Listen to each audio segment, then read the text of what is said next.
Kuna mtu ambaye aliwahi kuniuliza eti mapenzi ni nini, mapenzi ni nini? Mimi nikimjibu eti mapenzi ni kidonda.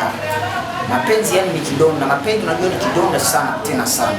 Unajua kidonda, mtu ambaye anatibu kidonda kitauma kulingana na ngizi iko na kitibu. Unaona? Yaani mapenzi ni hivyo. Mapenzi unaweza chukulia poa lakini inauma, tena inaumiza kabisa, tena sana. So nitakwambia wewe ambaye mtu wanifuata vizuri sana, mapenzi ni kidonda. Mapenzi ni jeraha. Mapenzi ni jeraha. Na kama unataka ujue mapenzi ni jeraha, jiingize kwenye mapenzi na utalia. Lakini kuna siri moja ndani ya mapenzi ambayo inaweza kusaidia vizuri sana na unaendelea vizuri. Bila kuwa mtu ambaye utakuwa na wasiwasi ama unakuwa mtu ambaye unajihisi muda wote tu uko tayari.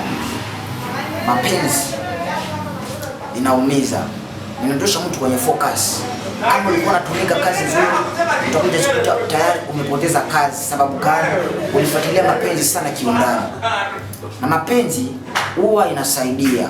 Kwa sababu mapenzi kama sio mapenzi, kama hata Yesu Kristo alikufia. Kwa sababu Yesu Kristo alikufia sababu ya mapenzi. Lakini mapenzi tofauti na yetu hapa chini ya jua. Najua ndani mapenzi kuna vitu viwili. Yaani kuna vitu viwili. Kuaminiana na kukubaliana. Yaani mnaaminiana tena mnakubaliana.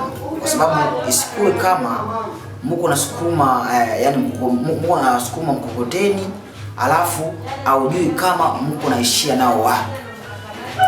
Yaani mnasukuma mkokoteni lakini hamjui kama mnaishia nao wapi. Wewe unachoka, unajiuliza tuko naenda wapi lakini haujui yani direction kama mko naenda wapi.